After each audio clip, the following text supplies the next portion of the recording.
Bonsoir à toutes et à tous pour cette nouvelle vidéo qui se nomme Survivre à un traumatisme. Et je tiens particulièrement à remercier toutes les personnes qui me suivent régulièrement, ainsi que pour les nouvelles. Vous pouvez me contacter facilement au 06 88 48 50 72 ou au 02 38 36 27 53. Par email également, pierredassigny@orange.fr ou par SMS, également par voie postale. Il existe encore en 2017 des boîtes aux lettres, des enveloppes, et vous pouvez facilement vous procurer des timbres. Mon cabinet se trouve 8 rue des Écoles, 45 600 Sully-sur-Loire. Passez par le portail blanc. Ça sera plus facile que de sonner à la porte qui mène au premier étage, où là se situent mes formations ainsi que mes groupes de parole. Bien. Donc, je vais procéder comme un détective de roman policier, plutôt que de triturer les faits pour les forcer à entrer dans la théorie. Eh bien, je vais partir des faits, de la réalité telle qu'on l'observe. Pas de traumatisme, mène à parler d'accidents, de collisions, de télescopage, donc de heurts, de blessures, de lésions, de dommages et autres. Il est question de drame, de tragédie suivant la gravité de l'impact et de ses conséquences. Il existe des catastrophes naturelles, matérielles, physiques, mais aussi des catastrophes psychiques. Que les autres s'en rendent compte ou non, les survivants ne font plus partie du monde des vivants, hypersensibles ou insensibles. Ils sont traversés d'images intempestives, trop vives ou au contraire fantomatiques. Ils oscillent entre confiance excessive ou méfiance. Alors comment repérer qu'il s'agit d'un trauma ? Aucune grille ou échelle extérieure ne peuvent jouer ce rôle. Dans ce domaine, il ne peut exister que des critères singuliers, d'une façon chaque fois bien spécifique. Le trauma désigne donc toute expérience dont l'intensité submerge la personne. Le viol, les violences, la menace et la présence de la mort génèrent des traumatismes à tous les âges et peuvent bloquer la vie psychique des victimes. Le traumatisme peut être invisible et se dérouler sur la scène intérieure de l'être. Même lorsqu'il est physique, le choc a inévitablement des répercussions psychiques. Nous parlons alors de trauma ou de traumatisme psychique. C'est important de distinguer nettement le traumatisme physique qui concerne le corps et la réalité matérielle. Une personne se coince les doigts dans une porte, du traumatisme psychique ou trauma, qui dépend du contexte de la personne elle-même et de l'impact de l'événement sur elle. Qu'il s'agit d'une pianiste, concertiste, la fracture physique provoque aussi une fracture psychique. L'accident met fin à sa carrière de soliste, à ses rêves, à ses projets. Le trauma concerne donc autant l'âme que le corps, mais surtout la façon d'être au monde. Dans tous les cas, il constitue un désastre pour la personne qui le vit et produit des ravages. L'essence du trauma traduit la soudaine intrusion d'une alternative radicale entre la vie et le néant, un surgissement inattendu de la mort ou de sa possibilité, c'est-à-dire une impuissance désespérée face à l'événement, un vécu de détresse particulièrement intense. Ce qui donne la dimension de profondeur et de sérieux au traumatisme psychique, c'est que rôdeuse, la mort devient bondissante, rate son coup et laisse cependant sa marque, souvent ineffaçable sur le sujet. Cette soudaine intimité est aussi effrayante par son caractère feutré que pourrait l'être le coup fatal manqué. La dimension du tragique s'initie sans prévenir et saisit l'être soudain démuni. Cette dimension, elle expulse des réalités ordinaires et de leur fiabilité rassurante. La singularité du trauma est à l'origine de ces diverses formes, des différents troubles psychiques qu'il suscite, de la variété d'impacts qui obscurcissent la vie intérieure du sujet, laissant ce dernier à court de solutions. En proie à des résurgences déstabilisantes qui lui échappent, il existe toutefois des voies possibles.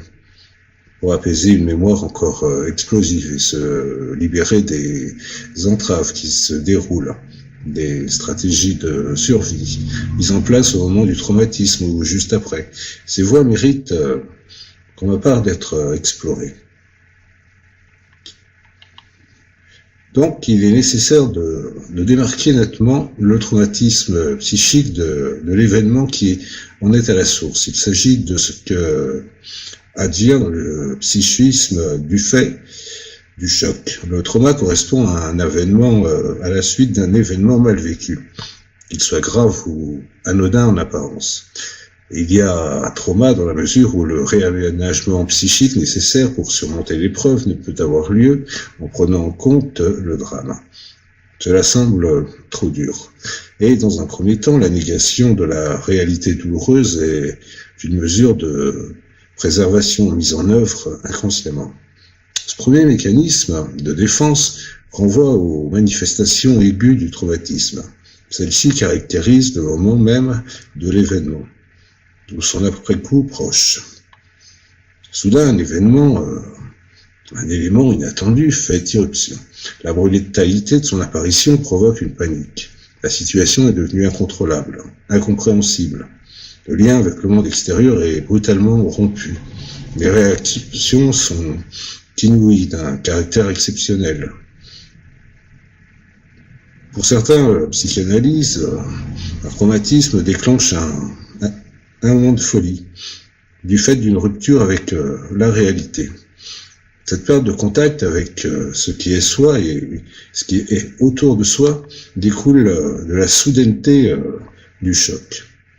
Alors tous les éléments caractéristiques précisément ce qu'est un traumatisme psychique ou trauma, sa dynamique existentielle autant que pour l'enfant ou pour l'adolescent que pour l'adulte, repose sur la soudaineté imprévisible avec laquelle la catastrophe survient. L'environnement dans lequel le sujet avait confiance jusqu'alors perd soudainement sa fiabilité et ses repères rassurants. C'est une irruption violente, tellement violente. Au moment du drame, un fragment soupçonné du réel fait brutalement irruption dans l'univers intérieur de l'être. Il fait l'expérience d'une violente effraction. Sa personne vole en éclats. L'effraction désigne l'acte de briser ce qui constitue une limite, de rompre ce qui donne à l'être ses contours. La personne vit une attaque de sa périphérie, une déchirure de son enveloppe subjective. Le tissu psychique est comme troué. Elle ressent l'accident comme une intrusion violente, brutalement confrontée au réel. Les limites de ce qui est tolérable pour elle sont complètement dépassées. Elle perçoit des éléments qui, tels des corps étrangers, pénètrent dans son intériorité subjective, dans son intimité, comme pour en prendre possession durablement. L'effraction due à une violence physique ou psychique provoque un déferlement qui suggère complètement le sujet. Il éprouve une tension interne, d'une intensité exceptionnelle. Cette sensation est telle qu'elle peut lui donner un sentiment de disparaître et de vivre une agonie psychique. L'angoisse est alors complètement à son comble. C'est une sensation de détresse et l'explosion de l'être au monde. Toute forme de catastrophe plonge celui qui la vit dans une profonde détresse, un état où tout recours fait défaut. Des médecins, par exemple militaires sur le front, des opérations évoquent la détresse des blessés se sentant abandonnés à l'approche de la mort. Freud en parle littéralement comme une des aides, la détresse du nourrisson qui dépend entièrement d'autrui pour survivre. Angoisse et douleur psychique, la détresse que chacun peut ressentir découle d'une situation d'impuissance caractérisée par une absence de secours. L'état de détresse répond à une menace inexplicable, sans possibilité de défense et de protection. Lorsqu'il devient radical et extrême, un tel désarroi mène au désespoir. La situation d'impuissance semble alors durable, sans issue et sans solution. Elle provoque une perte d'élan vital et de goût pour la vie également, qui se perd complètement. Personne qui a enduré un choc intense a l'impression étrange de ne plus reconnaître le monde comme familier, ni même réel. La réalité ne lui semble plus vraiment réelle. La personne bouleversée semble être devenue une autre et ne se reconnaît plus, comme si elle avait été privée de sa personnalité. Elle est angoissée à l'idée de perdre son individualité, ses limites et son identité. Elle vit la peur au ventre. Lors d'un traumatisme, de nombreux émois d'alarme peuvent être éprouvés. La frayeur découle de l'effet de surprise. Elle correspond à une peur subite face à un danger auquel le sujet ne s'attendait pas. L'épouvante est une forme de peur intense et irrépressible, une panique qui provoque souvent une fuite éperdue. L'effroi, à l'instar de la frayeur, découle d'une panique intense apparue brutalement suite à un effet de surprise. Toutefois, il la surpasse en intensité et désarçonne complètement l'individu. Autant la frayeur est rapide et brève, parfois fulgurante, autant l'effroi peut être tenace et s'installer durablement. Il y a une grande puissance. Le psychiatre militaire Wycroft parle, lui, de l'omnibulation fascinée par le souvenir de l'horreur. Face à un choc brutal, la personne vit un effondrement. Elle perd sa capacité à maintenir la continuité de son identité, de son sentiment d'exister. Cette dépersonnalisation dans laquelle elle est entraînée la confronte à des angoisses d'une très violente intensité, pouvant aller jusqu'à la rendre folle. L'effroi peut figer la personne et la pétrifier. Il ne lui est plus possible de sentir, de comprendre, encore moins de penser. Elle est comme hors d'elle et perd contact avec la réalité. L'effroi est provoqué par l'irruption soudaine d'un événement imprévisible sur lequel l'individu n'a aucune prise. Il pressent qu'une diminution essentielle de l'être humain est niée ou même bafouée. À défaut de partage de l'expérience vécue, l'effroi peut provoquer une brisure complète de la personnalité. Sur le coup, par l'effet du choc, il paraît impossible de penser l'effroi et de l'exprimer. L'événement traumatique laisse croire au sujet qu'il n'est finalement rien. Il est pétrifié. Face à un grand trou se dissout toute singularité. Par exemple, Ferenczi emploie le terme de commotion psychique. Commotion, c'est un ébranlement soudain et violent. Elle est synonyme de choc, d'explosion, de secousse et de télescopage. Un sens complémentaire désigne une violente émotion, un bouleversement ou un trouble profond. Une des manifestations principales des commotions psychiques est la sidération. Cet anéantissement soudain des fonctions vitales sous l'effet d'un choc émotionnel intense. La sidération est un état d'hypnose et de transe. La personne est sous le choc et elle est médusée. Elle est prise de vertige, vacille, perd conscience de ce qui lui arrive. Elle vit un anéantissement du sentiment d'exister, d'être soi. Elle perd confiance dans son monde familier, son espace vécu, se réduit tragiquement au théâtre de la terreur. La terreur est une peur extrême et insoutenable. Elle est indicible, impossible à exprimer. Elle provoque des tremblements, des convulsions, une perte des contrôles sphinctériens et bien d'autres symptômes. Alors les poils et les cheveux se hérissent face à l'horreur, situation effroyable par définition. L'horreur désigne une réalité extrême, accidents, violents attentats, catastrophes naturelles, massacres, morts, mutilation, torture. Elle produit une sidération intense et la perte de tous ses moyens. L'horreur s'empare de la personne tout entière. Elle ne laisse aucune place ni pour un autre ressenti, ni pour une possibilité de penser ce qui se passe au dehors de soi et à l'intérieur de soi. C'est un véritable désastre intérieur. N'est-il pas singulier de donner à l'impuissance le nom de force, disait Voltaire. Juste après la tragédie, la victime est souvent sans réaction, muette, frappée de stupeur. Une énorme stupeur et paralysée. Les médecins parlent de catalepsie. Les mouvements volontaires ne sont plus possibles, ou de catatonie dans certains cas. La personne reste amorphe, immobile, dans une complète inertie motrice et psychique, plongée dans une profonde léthargie. Un traumatisme réduit à l'impuissance. La personne est incapable d'exercer la moindre maîtrise sur la situation, tel un spectateur de ce qui lui arrive.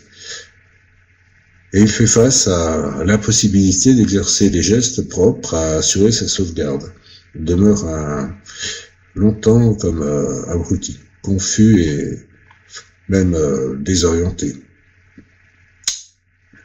Alors, le face-à-face brutal et inopiné avec la violence du chaos peut provoquer une profonde prostration, parfois accompagnée de ruminations sur l'événement tragique, par exemple dans le cas de la mort d'un camarade ou d'un ennemi lors d'un combat, ou de la mort d'un proche lors d'un accident ou d'une catastrophe. L'être est comme hébété. Cette torpeur est l'effet d'une effraction qui pétrifie l'être. Le sujet stupéfait semble comme stupide. Il est anesthésié, indifférent, et ne ressent plus ni sentiment, ni émotion, ni même angoisse. Il est pris d'engourdissement, abasourdi. La sensibilité est figée, gelée. Le visage devient inexpressif, comme rigidifié. Sous un masque imposé, la personne paraît frappée d'une complète insensibilité. À la sidération qui étourdit la conscience et fige toute capacité de penser la situation, la torpeur ajoute une anesthésie les ressentis, une disparition de la sensibilité. Oui, je sais, ce n'est pas drôle. L'individu hébété alors est interloqué. Il se sent annulé, incapable d'exister, de penser, de parler. Sa stupéfaction le paralyse et neutralise la sensation de son immense douleur.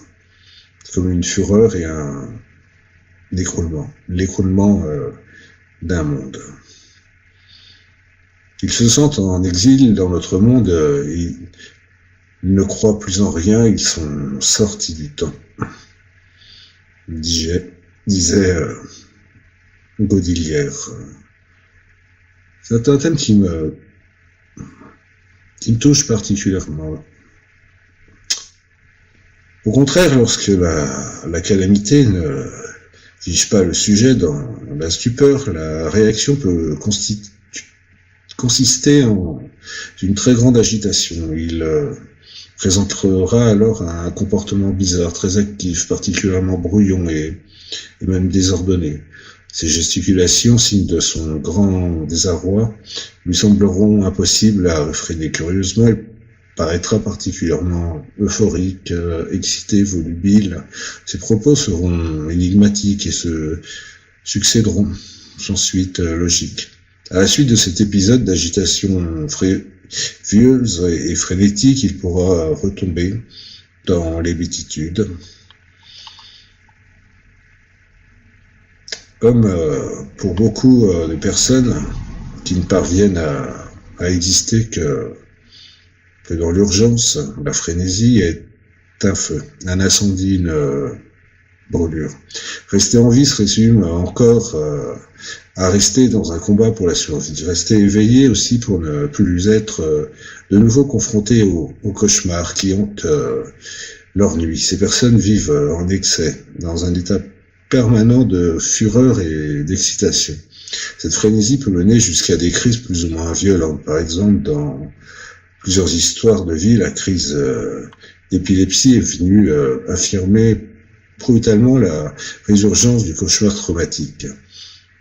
Les patientes et les patients qui ont vécu ces crises extrêmes racontent la survenue inopinée et inexpliquée d'une impression de danger venant de toutes parts. Leur regard partant incessamment de droite à gauche, puis surviennent les tremblements violents, les convulsions de tout le corps et l'évanouissement, la chute dans le vide, comme dans un trou noir. L'amnésie qui suit tente de cadrer le souvenir. Cette mémoire qui cherche à retrouver un chemin vers la conscience. Si j'ai oublié, c'est donc qu'il s'est passé quelque chose.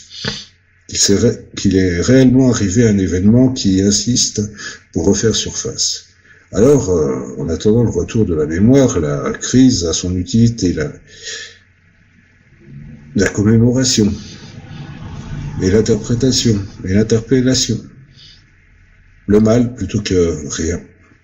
Au-delà des manifestations aiguës que nous venons ensemble d'explorer, cette mémoire insu, occultée ou omise va être l'enjeu des manifestations plus profondes, qui vont être mises en place par la personne comme défense ou comme protection, à la fois contre la douleur du souvenir et pour ne pas oublier les drames passés. Après la tourmente, il y a les manifestations durables du traumatisme. Nous sommes tous vulnérables à la mesure de nos blessures. Le terme fragilité a la même racine que fracture, fragile. La fragilité désigne la blessure et sa marque durable sur la trame de l'être, fêlure ou cassure. La faille, qu'elle soit apparente ou camouflée, signale l'empreinte du traumatisme. Les expressions de cette empreinte sont très diverses. Lors de catastrophes, la personne, le sujet, est paralysé par la peur. Il n'est pas à même de sentir ce qu'il endure. Il ne vit pas en conscience de ce qui lui arrive. Il est comme étranger à lui-même et à la situation. Ce moment n'a pas été enregistré comme passé. Il reste suspendu hors du temps. Le traumatisme vient alors se manifester, masqué à l'improviste des mois ou des années plus tard. Je vous remercie d'avoir suivi cette vidéo qui aura une suite, bien sûr, que je ferai pour une fois. Donc, bonne soirée à toutes et à tous en ce samedi 11 novembre. Passez une très agréable soirée, pas encore une bonne nuit, peut-être pour certains. Et j'espère bientôt vous retrouver. Prenez soin de vous. Au revoir.